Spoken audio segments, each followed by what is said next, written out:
Welcome to today's panel, everyone. Today we have Tony Saccardi here to talk to us about emotional intelligence. If at any time you'd like to join in the conversation, we'd love to hear from you. Feel free to ask any questions you have. You can type them into the Q&A box or raise your hand and that will let you speak to us via audio. And if you're joining us on YouTube, hello, you can download the app Meditation Live and that will let you interact with us there as well. Just search for Meditation Live in your favorite app store. Welcome, Tony. Hey, Kat. Thank you. Yeah, so this is going to be, I think, a really interesting topic today, emotional intelligence. But I think it's a good place to start by just defining what emotional intelligence is. How would you describe it? There are many different ways to describe it. One way would be to enunciate all the competencies that are associated with emotional intelligence, such as adaptability, positive outlook, inspiring leadership, teamwork, conflict management, and many others. Another way is to say that emotional intelligence basically is being aware of one's own emotions, to have some control over those emotions, and also to be aware of other people's emotions and being able to work with them, to have empathy for other people.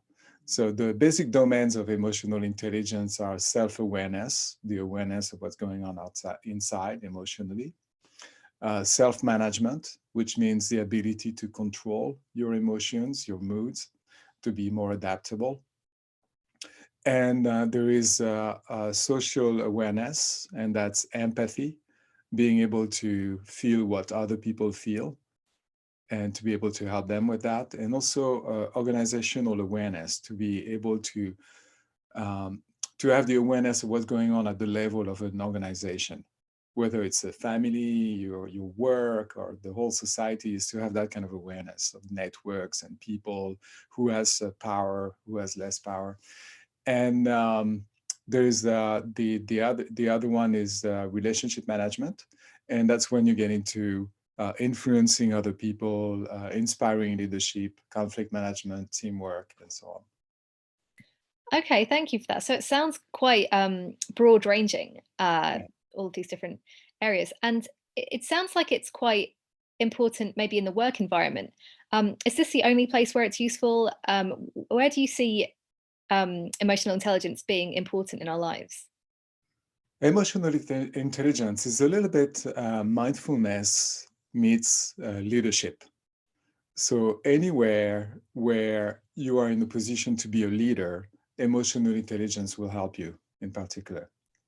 It also helps you for your own personal life. To be able to deal with your emotions for yourself is really useful. But I think it was designed particularly for leaders. So any situation in which you are a leader, you can use emotional intelligence. Okay, that makes sense. And you spoke a bit about awareness. That seems to be like a common theme here.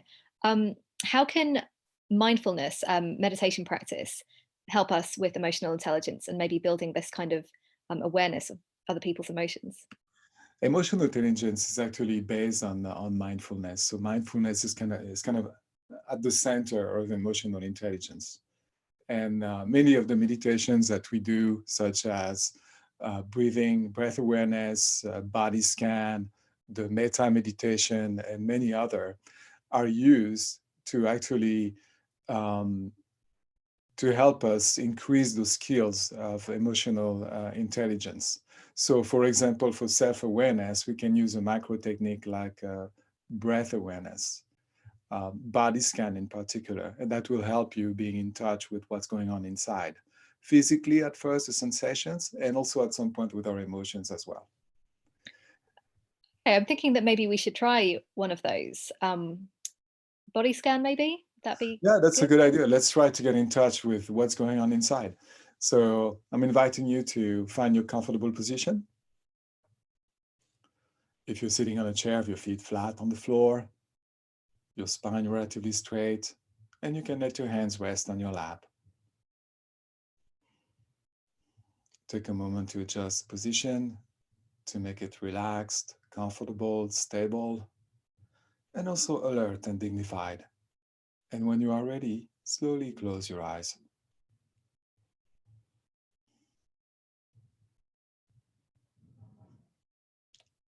And bring your awareness to breathing, to the movement of your breath, your belly and your chest rising up and falling down as you inhale and you exhale.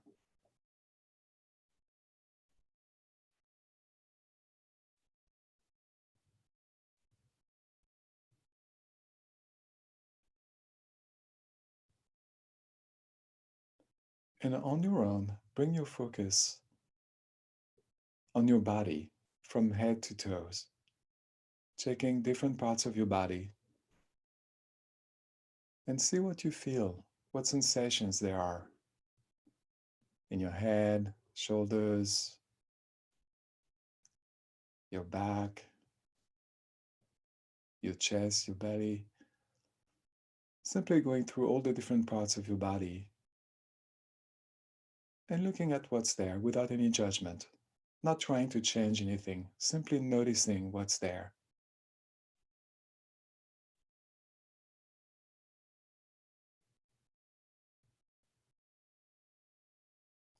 Could be pressure, could be pain, it could be a tingling sensation, energy.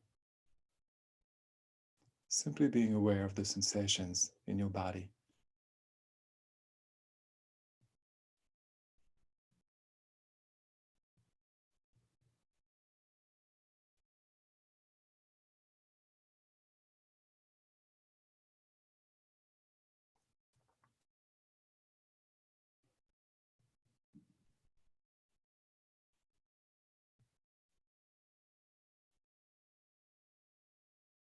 It may be thoughts coming into your mind, emotions.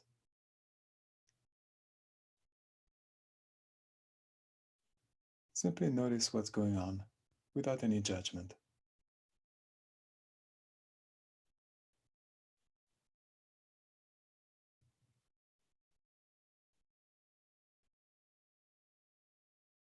If at any time you get lost in your thoughts, simply come back to your breathing, refocusing on your breath.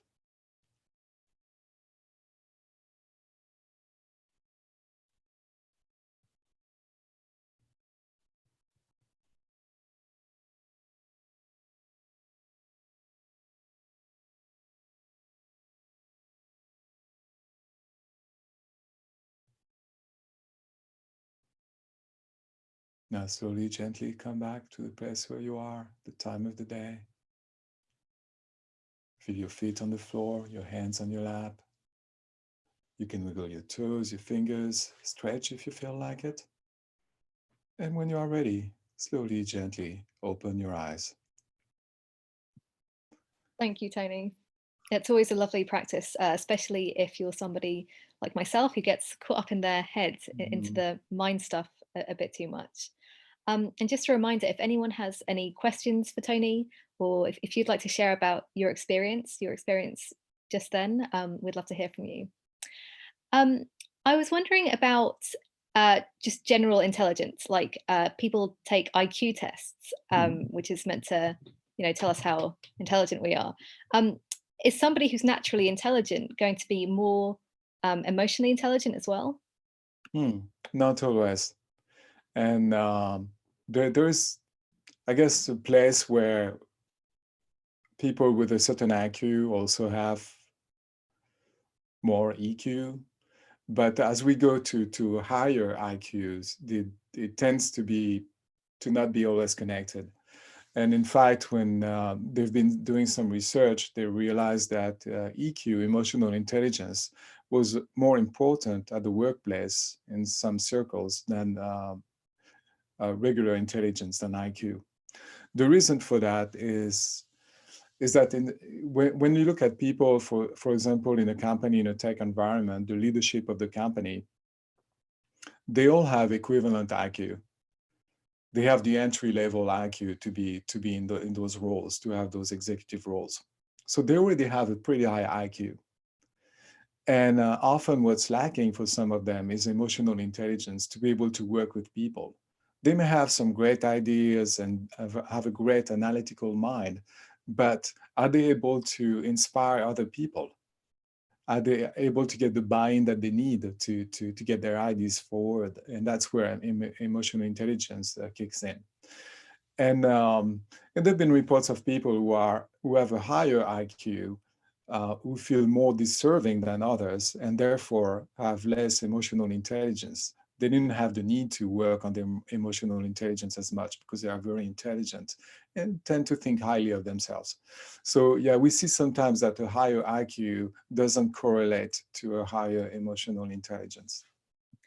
Yeah, that's really interesting. It's almost like you can probably get to a certain place in life where everything's going on your IQ, and that's Mhm. what's encouraging you, and no Mhm. one stops to like help you Mhm. see that actually EQ is incredibly Yeah. important.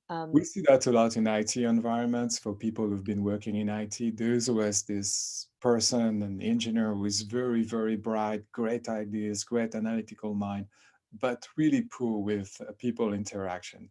We all have examples of that, and this is really what we're talking about. For sure. And that makes me wonder, can everyone get to a like can everyone improve their EQ? Can everyone be emotionally intelligent, or is like are some people lost causes? Absolutely. Yes, yes, absolutely. That's one of the other differences between EQ and IQ is that IQ is pretty much stable throughout your life. But EQ, you can definitely improve. And for some people, it can be very drastic. If you're someone who's been like really self-centered, um, to explore how empathy, for example, to be other-centered, can really help you collaborate and work with other people, and that can open so many doors. So yes, EQ can be improved for anybody, and for some people, can make a really really big difference. Oh, that's good to hear. And is it something that I mean, can it be measured? And maybe not scientifically, maybe it can. But I guess my big question there is, let's say we are dedicating ourselves to developing our emotional intelligence. Is there a way that we can kind of track our progress? There are some assessments that you can take, 360 assessment. So if you do that, you will have a baseline of where you are. You will rate yourself, your peers, your manager, the people working for you, your clients, the people in your life will rate you as well. And with that report, you get a baseline of where you are in all the different competencies of emotional intelligence. And if you do that, then you could take it again later on, with the same people or different people, but preferably the same people to keep it like as the same, and then you would know how much of progress, in a more scientific way, like getting the same report. But to me, the most important to see how I progress has been my relationship with other people, what other people say about me. I think the best mirror that we have in life is other people. And the way they react to us, their feedback, tells us pretty much where we are, particularly with emotional intelligence. That makes sense. And I can imagine, particularly with emotional intelligence, part of what you're doing is Mhm. getting a better understanding of how other people are reacting to you. So I Mhm. guess you're going to get like maybe more accurate as Mhm. you develop your emotional Mhm. intelligence as well. Um, And the other thing is your control over your emotions, like realizing that you don't need to get so angry anymore, and you don't feel totally defeated when you have a setback. You are more resilient. Your resiliency is one of the things that will grow with emotional intelligence. all sounds good. All things that I think we'd all like to cultivate. So I think like the $1 million question is, what if we've been developing our emotional intelligence, but the people around us um, maybe have a bit more to develop there. Is there any way we can help them, or I often get this question when I talk about emotional intelligence. It's how can I fix my neighbor? uh, or my partner or my coworker because they really need that. Uh, Emotional intelligence is not to go and fix other people. It's for ourselves. It's personal. We develop that in ourselves. That's the only place where we can develop it. But it really helps understanding other people better. So if you have a difficult relationship with someone, even if they don't change at all, the fact that you increase your emotional intelligence will make it easier for you to have a relationship with them. Okay, so it's yeah, we can't just say, well, I can't be emotionally intelligent if this person isn't. We do have a question in the Q&A. Is there a test that companies do to see where a team's emotional intelligence is? Oh, yeah. So I don't know of a test for the teams. There's probably something I could research that and maybe post it on Facebook. But there are definitely tests for people, and there are people who are working on teams on emotional intelligence for teams and what it means for a team to be emotionally intelligent as well. That's super interesting. It's kind of um, speaking to the fact that we are like an organism altogether when we're working on a team. It Mhm. becomes kind of like one thing. Mhm. Yeah, I'd like to know more about that. Um, and I'm just wondering if we could maybe, as we draw things to an end, maybe do maybe a longer practice, Tony. Something else that you would recommend that we can be regularly practicing to Mhm. help with our emotional intelligence. Mhm. So the main meditation practice that will help with emotional intelligence is breath awareness and body scan for focus, and body scan also to be aware of what's going on inside. And another one that's very popular is the Metta or LKM meditation, loving kindness meditation for empathy, to turn our attention to others. Now there is a requirement for that, to be able to have empathy for other people, is that you should feel it for yourself first. So to have self-compassion, self-love, to really care about yourself allows you to care about other people. So this is something that we do in this meditation. So let's try that. It's going to take about, let's say 6 to 8 minutes. So I think we can fit that into this session. And we'll end with this meditation. So find your comfortable position. Adjust as much as you need, and then close your eyes. Bring back your awareness to your breathing, settling into your body, your breath in the present, letting go of tension in your body, of any worries, past, future plans, conversations, stories, and simply settling into the present moment, being with your breath, with your body.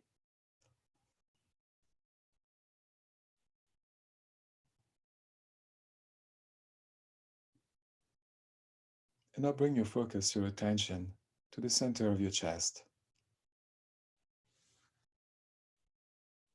And simply notice the sensations there without any judgment, without creating any story or trying to change something. Simply noticing what's there.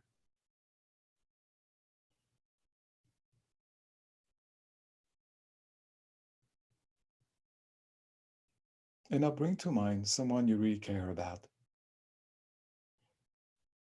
Could be someone who's done something for you in your life, someone you love unconditionally, someone who makes you smile when you think about them. Bring that person to mind.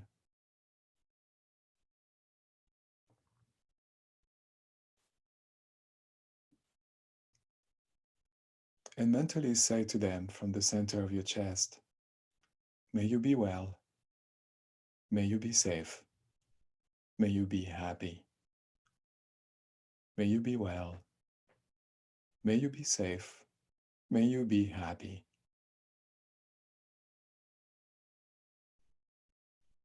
And notice the sensations at the center of your chest.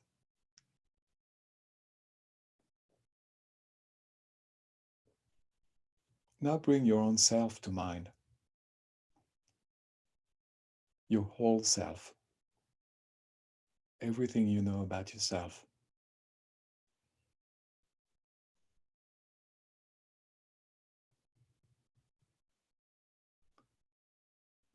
bring your own self to mind and mentally say to yourself, may you be well, may you be safe, may you be happy.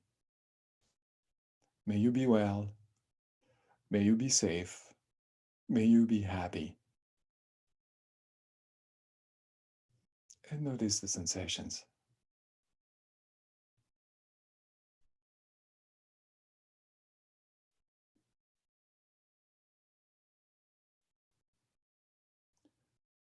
Now bring your family, your close family to mind, your close friends,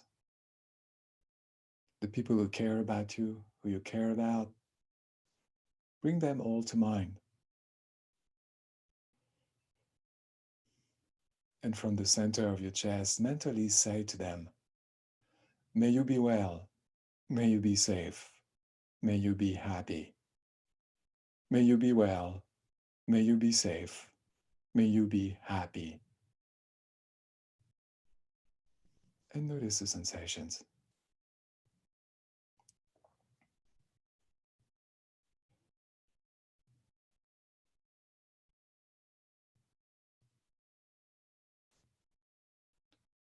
Now bring to mind someone you barely know. It could be someone you met at the grocery store, the bus stop, maybe a coworker you never had a chance to speak with. Maybe you don't even know their name. Bring such a person to mind.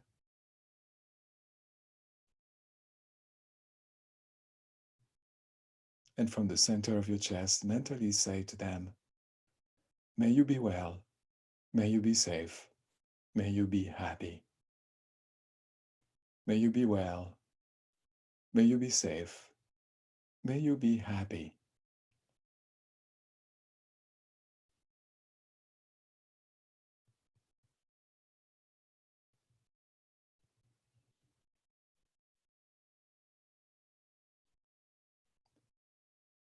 And now bring to mind a very large group of people. Some people you know, some people you don't.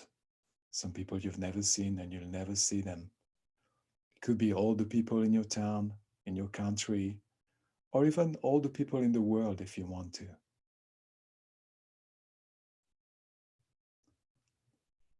Bring a very large group of people to mind.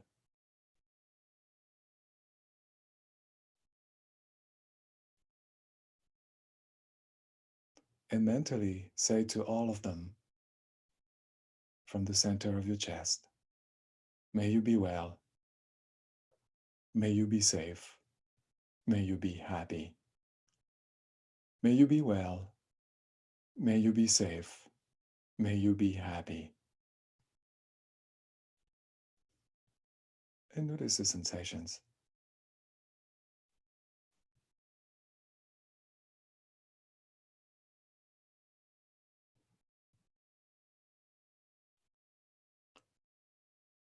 Now come back to the movement of your breath, your belly and your chest rising up and falling down as you inhale and you exhale. And take a moment to reflect on your experience.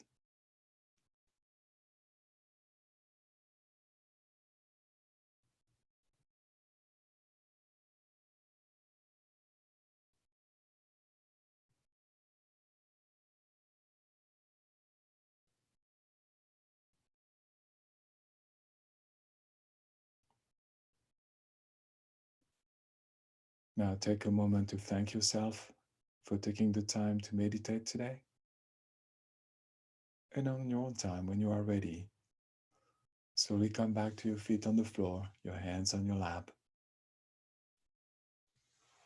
And slowly, gently, open your eyes.